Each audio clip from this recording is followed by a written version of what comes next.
Morning, everyone. John McLaughlin here, your climate mate for the Gulf Savannah NRM region.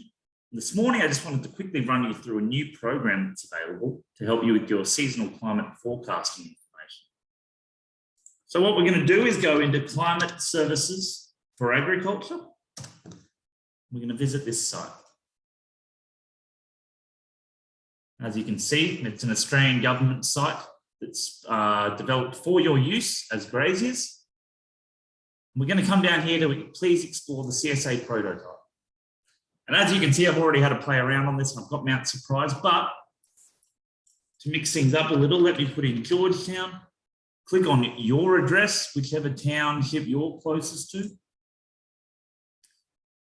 And we're wanting to look at the seasonal forecast information this morning.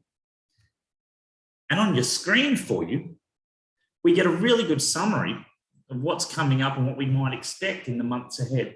So the time period we've chosen at the moment is seasonal. So we're looking at the rest of the wet season here, which for the Northern Gulf region that we're in, has February to April left. So we're sort of halfway through at the moment.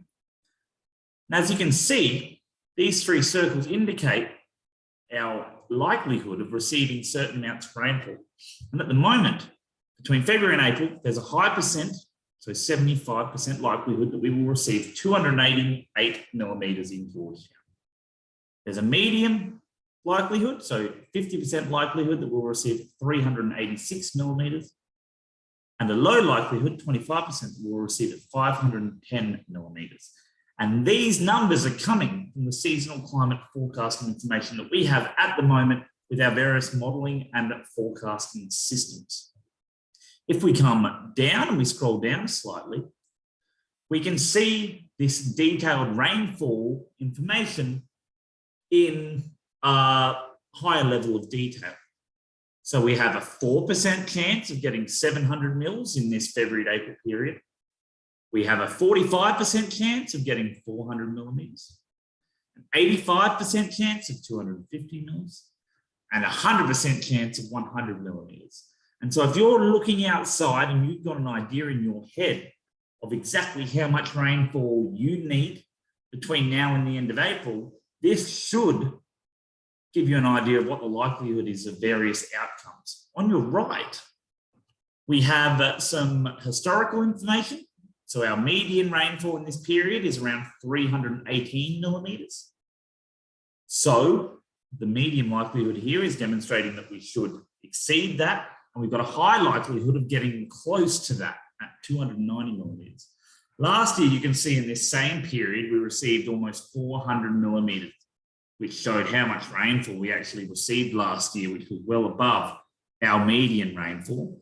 And then the recent rainfall is actually just the start of the wet season. So it's October to December. Last year in Georgetown, we received about 125 mils or 5 inches. And so that's useful information to close out the remainder of our wet season. We're also able to look at this information on a monthly scale and just the month ahead. So we're on the 2nd of February now. If we're looking at what the month ahead might have in store for us, we've got a high chance, 75% likelihood of 150 mils, medium chance of about 215 mils, and a low chance of getting right up there to about 325 mils. And again, the same sort of information. The 200 mils, just above 50% there. And if we're talking about 4 inches, we're getting right up there close to 90 millimetres, with still some low likelihoods of some pretty serious rainfall. Over here, we can see our median rainfall is about 178 millimetres. So we've got a high likelihood of getting quite close to that. Last February, you can see we had a good month. And the recent rainfall, again, will be that same figure. It's October to December rainfall. And that's what I wanted to show this morning, to demonstrate to you how useful and simple this tool can be to use. And just quickly, we can look at this for 1 minute.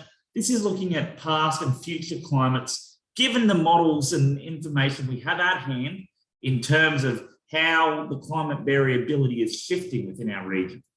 So let's go northern beef, which is the industry we're in up this way. And you can see that the historical averages and where we're looking in the future are going to change slightly. So from 1961 to 1990, we were right up there around 800 mils a year. That's dropped in the last 30 years by about 2 inches down to 750 mils. And we might drop even further by 2030 and be more around that 740 mil mark, which is interesting and worth noting for grazers in the area. In our dry season rainfall, which is generally inconsequential for this area, we're actually looking at a slight increase from 28 back in the 60s to 90s with a 6 mil increase by 2030, which isn't a whole lot to think about. So I just thought I'd show you that as well. But the most interesting part for me at the moment is the seasonal forecast information that this tool can allow. If you need more information on this, use the information sheet and the guide that I've attached to an email, or chase me up about it for more information. Thanks a lot and enjoy your day.